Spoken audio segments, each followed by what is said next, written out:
അസ്സലാമു അലൈക്കും വറഹ്മത്തുള്ളാഹി വബറകാതുഹു. അൽഹംദുലില്ലാഹി റബ്ബിൽ ആലമീൻ. അസ്സലാത്തു വസ്സലാമു അലാ റസൂലിൽ അമീൻ വഅലാ ആലിഹി വസഹ്ബിഹി അജ്മഈൻ. അമ്മാ ബഅദ്. റബ്ബി ഇശ്റഹ് ലി സദ്രി വയസ്സിർ ലി അംരി വഹ്ലുൽ ഉഖ്ദതം മിൻ ലിസാനി യഫ്ഖഹു ഖൗലി.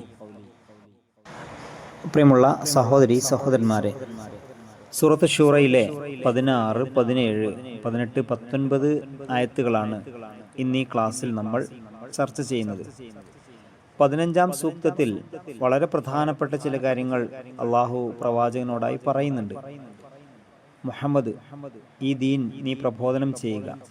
ഫദാലിക ഫദോ വസ്തഖിം കമാ ഉമിർത, താങ്കൾ കൽപ്പിക്കപ്പെട്ടതുപോലെ ഇതിൽ സ്ഥൈര്യത്തോടെ നിലകൊള്ളുക. വലാ തത്തബി അഹ്വാഹും, ഹവ ഇച്ഛ, അഥവാ ഈ ജനത്തിന്റെ ഇച്ഛകളെ നീ അനുഗമിക്കാതിരിക്കുക. ഇവിടെ ജനങ്ങളെ തൃപ്തിപ്പെടുത്താൻ ദീനിൽ യാതൊരുവിധ മാറ്റത്തിരുത്തലുകളും പാടില്ല എന്നത് വളരെ അടിസ്ഥാനപരമായ കാര്യമാണ്. ദൈവിക ദീൻ ആളുകളുടെ ഇച്ഛക്കൊത്ത് ഒരിക്കലും മാറ്റാവതല്ല. ആളുകൾ തങ്ങളുടെ വിജയമാണ് ആഗ്രഹിക്കുന്നതെങ്കിൽ സ്വയം മാറി ദീനിനൊത്ത് അവരുടെ ജീവിതം ആയിത്തീരണമെന്നാണ്. ശേഷം പറയുന്നുണ്ട് പ്രവാചകനോട്, ഇവരോട് നീ പ്രഖ്യാപിക്കുക, അള്ളാഹു അവതരിപ്പിച്ച ഏത് വേദത്തിലും ഞാൻ വിശ്വസിക്കുന്നു. എന്ന് വെച്ചാൽ അള്ളാഹു അയച്ച ചില വേദങ്ങൾ അംഗീകരിക്കുകയും ചില വേദങ്ങൾ തള്ളിക്കളയുകയും ചെയ്യുക എന്നതല്ല എൻ്റെ നിലപാട്. ദൈവം അയച്ച എല്ലാ വേദങ്ങളും ഞാൻ അംഗീകരിക്കുന്നു എന്നതാണ്. വഖുൽ ആമൻതു ബിമാ അൻസലല്ലാഹു മിൻ കിതാബിക്. തുടർന്ന് പറയുന്നതാണ് വളരെ പ്രധാനപ്പെട്ടത്. ഇനി നമ്മൾ പഠിക്കാൻ പോകുന്ന ആയത്തുകളിലും ഇതിനോട് ചേർന്ന് വരുന്ന വളരെ പ്രസക്തമായ ചില കാര്യങ്ങളുണ്ട്. ഇതാണ് ഉമിർതു ലിഅഅദില ബൈനക്കും, ഞാൻ കൽപ്പിക്കപ്പെട്ടിരിക്കുന്നു നിങ്ങൾക്കിടയിൽ നീതി പാലിക്കണമെന്നാണ് എന്നോട് ആജ്ഞാപിച്ചിട്ടുള്ളത്. ഇതിന്റെ ആശയം കഴിഞ്ഞ ക്ലാസ്സിൽ നമ്മൾ മനസ്സിലാക്കിയതാണ്. ഒന്നാമത്തേത്, ഈ വിഘടിത വിഭാഗങ്ങളിൽ നിന്നെല്ലാം വിട്ടുനിന്ന് നിഷ്പക്ഷ നീതി അനുവർത്തിക്കാൻ മുഹമ്മദ് എന്ന നിലക്ക് ഒരു പ്രവാചകൻ എന്ന ഞാൻ കൽപ്പിക്കപ്പെട്ടിരിക്കുന്നു. ഏതെങ്കിലും ഒരു വിഭാഗത്തോട് പ്രതിബദ്ധത കാണിക്കുകയോ ഏതെങ്കിലും വിഭാഗത്തിനെതിരെ പക്ഷപാതിത്വം കാണിക്കുകയോ ചെയ്യുക എന്നത് ഒരിക്കലും എൻ്റെ ദൗത്യമല്ല. ശരി ആരുടെ കൂടെയാണോ അവരുടെ കൂടെ ഞാനുണ്ട്, തെറ്റ് ആരുടെ കൂടെയാണോ അവർക്കെതിരെയും ഞാനുണ്ട്. രണ്ടാമത്തെ ആശയം ഇതാണ്, ഞാൻ നിങ്ങളുടെ മുമ്പിൽ അവതരിപ്പിക്കുവാൻ കൽപ്പിക്കപ്പെട്ടുള്ള യാഥാർത്ഥ്യത്തിൽ ആർക്കു വേണ്ടിയും യാതൊരു വിവേചനവും ഉണ്ടായിരിക്കുകയില്ല. അത് എല്ലാവർക്കും ഒരുപോലെയാണ്. മൂന്നാമതൊന്ന്, ഇതിൽ ഞാൻ പോലും ഒഴിവല്ല എന്നാൽ ഈ നിക്ഷിപ്ത വ്യവസ്ഥയിൽ നിന്ന് ഞാൻ സ്വയം പോലും ഒഴിഞ്ഞവനല്ല. ഞാൻ ലോകത്ത് നീതി സ്ഥാപിക്കാൻ നിയുക്തനായിരിക്കുന്നു എന്നാണ് മൂന്നാമത്തെ ആശയം. ജനങ്ങളിൽ നീതി നടപ്പിലാക്കുകയും അവരുടെ സ്വകാര്യ ജീവിതത്തിലും പൊതുജീവിതത്തിലും നടമാടുന്ന അനീതികളും അന്യായങ്ങളും നിർമാർജനം ചെയ്യുകയും എന്നിൽ ഏൽപ്പിക്കപ്പെട്ട ദൗത്യമാണ്. നാലാമത്തൊരു കാര്യം, മക്കയിൽ വെച്ച് വെളിപ്പെട്ടിട്ടില്ലാത്തതും ഹിജ്റാനന്തരം മദീനയിൽ വെളിപ്പെട്ടതുമായ കാര്യമാണ്. അത് ഇതാണ്, ഞാൻ ദൈവത്താൽ നിയുക്തനായ വിധികർത്താവും ന്യായാധിപനുമാവുന്നു. നിങ്ങൾക്കിടയിൽ നീതി നടത്തുക എന്നത് എൻ്റെ ചുമതലയാണ്. തുടർന്ന് പറയുന്നത്, നിങ്ങൾ ഓരോരുത്തരും പ്രവർത്തിച്ചതിൻ്റെ കർമ്മങ്ങൾ നിങ്ങൾക്കുള്ളതാണ് എന്നാണ്. ലന അല്ലാഹു റബ്ബുന വ റബ്ബുക്കും ലന അഅ്മാലുന വലക്കും അഅ്മാലക്കും ലാ ഹുജ്ജത ബൈനനാ വ ബൈനക്കും അല്ലാഹു യജ്മഉ ബൈനനാ വ ഇലൈഹിൽ മസീർ. അവസാനം ഒരുമിച്ച് കൂടാനുള്ളത് അള്ളാഹുവിലേക്കാണ് എന്ന കൃത്യമായ ബോധനം നൽകിക്കൊണ്ടാണ് 15-ാം സൂക്തം അവസാനിക്കുന്നത്. തുടർന്ന് വളരെ പ്രധാനപ്പെട്ട മറ്റൊരു കാര്യം പഠിപ്പിക്കുന്നുണ്ട്. വല്ലദീന യുഹാജൂന ഫില്ലാഹി മിൻ ബഅദി മസ്തുജീബ ലഹു ഹുജ്ജത്തുഹും ദാഹിലത്തുൻ ഇൻദ റബ്ബിഹിം വഅലൈഹിം അളബുൻ വലഹും അദാബുൻ ഷദീദ്. അള്ളാഹുവിന്റെ ക്ഷണം സ്വീകരിക്കപ്പെട്ട ശേഷം അത് സ്വീകരിച്ചവരോട് അള്ളാഹുവിനെ കുറിച്ച് തർക്കിക്കുന്നവരുടെ ന്യായവാദം അവരുടെ റബ്ബിങ്കൽ കേവലം മിഥ്യയാണ്. അവരുടെ മേൽ അവന്റെ കോപമുണ്ട്, അളബ് കോപം, അവർക്ക് കഠിന ശിക്ഷയുമുണ്ട്. വലഹും അദാബുൻ ഷദീദ്.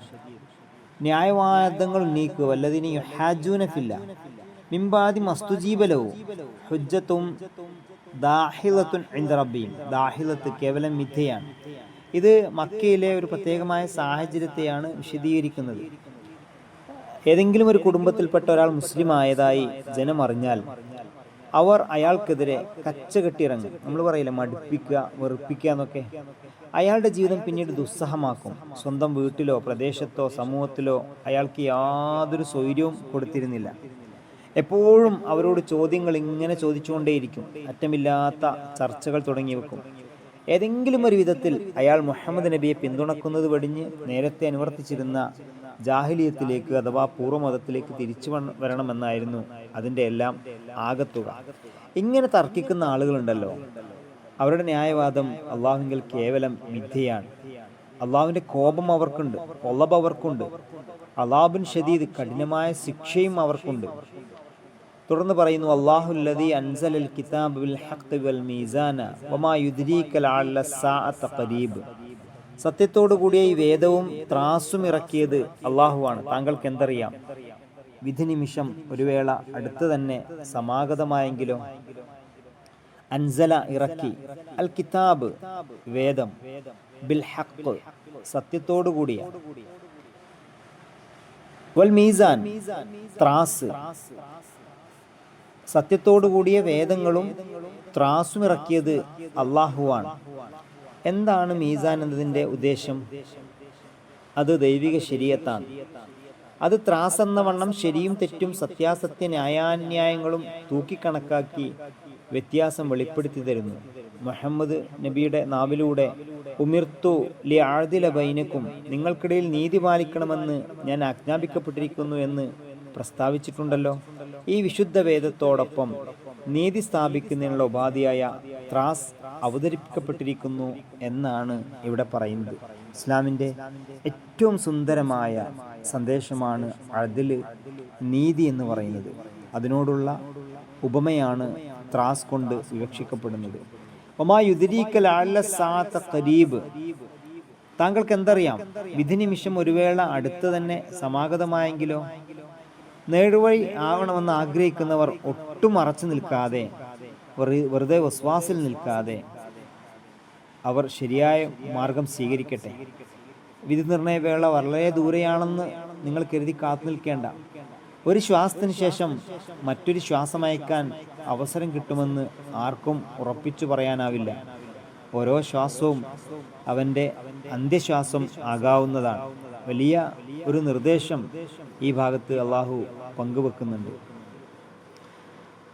18-ാം സൂക്തത്തിൽ പറയുന്നു, യസ്തഅ്ജിലു ബിഹല്ലദീന ലാ യുഅ്മിനൂന ബിഹാ വല്ലദീന ആമനൂ മുശ്ഫികൂന മിൻഹാ വയഅലമൂന അന്നഹൽ ഹഖ് അലാ ഇന്നല്ലദീന യുമാറൂന ഫിസ്സഅതി ലഫീ ളലാലിൻ ബഈദ്. വിധിദിനത്തിൽ വിശ്വാസമില്ലാത്തവരാണ് അതിനു വേണ്ടി ധൃതി കൂട്ടുന്നത്. അഥവാ അവർക്ക് പരലോകത്ത് വിശ്വാസമല്ല. അവരിങ്ങനെ കളിയാക്കുക, പരിഹസിക്കുക. റസൂലിനോട് ചോദിക്കുക, എപ്പോഴാണ് അന്ത്യദിനം, എപ്പോഴാണ് പരലോകം, എപ്പോഴാണ് വിധി നിർണയം, നിങ്ങളുടെ ശരിയും തെറ്റുകളും ഒക്കെ തൂക്കി നോക്കുന്നു എന്ന് പറയുന്ന ഒരു ദിവസം ഉണ്ടല്ലോ, അതൊന്ന് കാണിച്ചുകൊണ്ടാ വേഗം കൊണ്ടുവരാൻ പറയാം നിങ്ങളുടെ നാഥനോട്. അവർക്ക് യാതൊരു ഭയവുമില്ല, കാരണം അവർക്ക് പരലോകത്തിൽ യാതൊരു വിശ്വാസവുമില്ല. എന്നാൽ വിശ്വാസികളായ ആളുകളോ, വല്ലദീന ആമനൂ മുശ്ഫിഖൂന മിൻഹാ, അവര് അതിനെ ഭയപ്പെടുന്നു. അവർക്കറിയാം തീർച്ചയായും അത് വന്നെത്തുന്നുവെന്ന്. മഹാനായ അബൂബക്കർ സിദ്ദീഖ് റളിയല്ലാഹു അൻഹു, അദ്ദേഹം സൂറത്തുൽ ഖാരിയ ഒരിക്കൽ നമസ്കാരത്തിൽ ഇമാമായി നിൽക്കെ പാരായണം ചെയ്യുമ്പോൾ അദ്ദേഹത്തിന് നമസ്കാരം മുഴുവനാക്കാൻ സാധിച്ചില്ല എന്ന് ചരിത്രത്തിൽ നമ്മൾ വായിക്കുന്നുണ്ട്. അൽ ഖാരിയ, ഭയങ്കരമായ സംഭവം. മൽ ഖാരിയ, ഏതാണ് ആ ഭയങ്കരമായ സംഭവം? വമാ അദ്റാക മൽ ഖാരിയ, ആ ഭയങ്കരമായ സംഭവത്തെക്കുറിച്ച് നിനക്ക് എന്തറിയാം? സൂറത്തുൽ ഖാരിയ പാരായണം മുഴുവിക്കാൻ സാധിക്കാതെ മഹാനായ അബൂബക്കർ സിദ്ദീഖ് റളിയല്ലാഹു അൻഹു നമസ്കാരത്തിൽ പൊട്ടിക്കരഞ്ഞു എന്നാണ്. അന്ത്യദിനത്തെക്കുറിച്ചുള്ള ചിന്ത, ഓർമ്മകൾ അവരുടെ ഈമാനിൻ്റെ ഒരു ഭാഗമാണ് ഇതിലൂടെ നമ്മളൊക്കെ മനസ്സിലാക്കുന്നത്. തീർച്ചയായും അത് വന്നെത്തുമെന്ന് വിശ്വാസികൾക്കറിയാം. ആ നിമിഷത്തിൻ്റെ സംഭവ്യതയിൽ സംശയമുള്ളവർ തർക്കവിതർക്കങ്ങൾ ഏർപ്പെടുന്നവരാണ്. അവർ പിഴച്ച വഴിയിലാണ്. അവർ ബഹുദൂരം നന്മയിൽ നിന്ന് അകന്നു പോയിരിക്കുന്നു എന്നും അള്ളാഹു സുബ്ഹാനഹു വതആല സൂചിപ്പിക്കുന്നു. 19-ാം സൂക്തത്തിൽ അള്ളാഹു പറയുന്നു, അല്ലാഹു ലത്തീഫും ബിഇബാദിഹി യർസുഖു മൻ യശാ വഹുവൽ ഖവിയ്യുൽ അസീസ്. അള്ളാഹു തൻ്റെ ദാസന്മാരോട് അങ്ങേയറ്റം ദയാമയനാണ്, ലത്തീഫാണ്. അവൻ ഇച്ഛിക്കുന്നവർക്ക് അവൻ അന്നം നൽകുന്നു. അവൻ ഖവിയാണ്, അഥവാ കരുത്തനാണ്. അൽ അസീസ്, അവൻ പ്രതാപിയുമാണ്. ഇവിടെ ലത്തീഫ് എന്ന പദത്തിൻ്റെ അർത്ഥം കനിവുള്ളവൻ എന്ന പദത്തിലൂടെ പൂർണ്ണമായും അത് പ്രകടമാവുന്നില്ല. ഈ പദം രണ്ടാശയങ്ങൾ ഉൾക്കൊള്ളുന്നു. ഒന്ന്, അള്ളാഹുവിന് തൻ്റെ സൃഷ്ടികളോട് വലിയ കാരുണ്യവും ദാക്ഷിണ്യവുമുണ്ട്. രണ്ടാമത്തേത്, അവൻ വളരെ സൂക്ഷ്മ ദൃഷ്ടിയോടെ സൃഷ്ടികളുടെ സൂക്ഷ്മമായ കാര്യങ്ങൾ പോലും പരിഗണിക്കുന്നു. അവിടെയൊന്നും മറ്റാരുടെയും കണ്ണെത്തുകയില്ല. അടിമ തന്നെ അറിയാത്ത നിലയിൽ അവൻ്റെ ആവശ്യങ്ങളെല്ലാം അള്ളാഹു നിർവഹിച്ചു കൊടുക്കുകയും ചെയ്യുന്നു. തൻ്റെ ഏതാവശ്യവും എപ്പോൾ എങ്ങനെ നിർവഹിക്കണമെന്ന് മാത്രം അവൻ അറിയുന്നില്ല. ഇവിടെ ദാസന്മാർ എന്നതുകൊണ്ട് ഉദ്ദേശിക്കുന്നത് വിശ്വാസികളെ മാത്രമല്ല, എല്ലാ ദൈവദാസന്മാരുമാണ്. അതായത് അള്ളാഹുവിൻ്റെ ഈ കനിവ് എല്ലാ അടിമകളോടും പൊതുവായിട്ടുള്ളതാണ്. മനുഷ്യനെക്കുറിച്ച് പൊതുവിൽ നമ്മൾ ചിന്തിച്ചാൽ അള്ളാഹു ലത്തീഫാണ് എന്നത് വളരെ കൃത്യമായിട്ട് നമുക്ക് എല്ലാവർക്കും ബോധ്യപ്പെടുന്ന കാര്യമാണ്. എന്നാൽ എല്ലാ ദാസന്മാർക്കും ഒരുപോലെ ലഭിക്കുക എന്നത് ഈ പൊതുകാരുണ്യത്തിന് താല്പര്യമല്ല. പൊതു താല്പര്യം എല്ലാവർക്കും പ്രകടമായ ചില കാരുണ്യം അള്ളാഹു നൽകുന്നു. പക്ഷെ തൻ്റെ ഖജനാവുകളിൽ നിന്ന് എല്ലാവർക്കും നൽകിക്കൊണ്ടിരിക്കുന്നുണ്ടെങ്കിലും ഈ നൽകലിൽ സമത്വമില്ല. ഒരുവന് ഒരു വസ്തു നൽകുമ്പോൾ മറ്റൊരുവന് മറ്റൊരു വസ്തുവാണ് നൽകുക. ഒരാൾക്കൊരു സാധനം അധികമായി നൽകുമ്പോൾ മറ്റൊരാൾക്ക് മറ്റൊരു സാധനം ധാരാളമായി നൽകുന്നു. ആ ആയത്ത് അവസാനിക്കുന്നത് വഹുവൽ ഖവിയുൽ അസീസ് എന്നാണ്. എന്താണ് ഇതിൻ്റെ ആശയം? അള്ളാഹുവിൻ്റെ ഔദാര്യത്തിൻ്റെയും ദാനത്തിൻ്റെയും ഈ വ്യവസ്ഥ തൻ്റെ സ്വന്തം ശക്തിയാൽ സ്ഥാപിതമായതാണ്. അതിൽ ഭേദഗതി വരുത്താൻ ആർക്കും സാധ്യമല്ല. ബലാത്കാരം അവനിൽ നിന്ന് വല്ലതും പിടിച്ചെടുക്കാനും ആർക്കും സാധ്യമല്ല.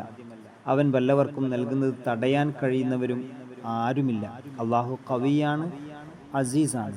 വിശുദ്ധ ഖുർആനിൻ്റെ ആശയങ്ങളെ കൂടുതൽ കൃത്യതയോടെ മനസ്സിലാക്കി നല്ലവരായി ജീവിക്കാൻ അള്ളാഹു നമുക്ക് എല്ലാവർക്കും തൗഫീഖ് നൽകി അനുഗ്രഹിക്കുമാറാവട്ടെ. ആമീൻ. വാഖിറു ദഅവാനാ അൽഹംദുലില്ലാഹി റബ്ബിൽ ആലമീൻ. അസ്സലാമു അലൈക്കും വറഹ്മത്തുള്ളാഹി വബറകാതുഹു.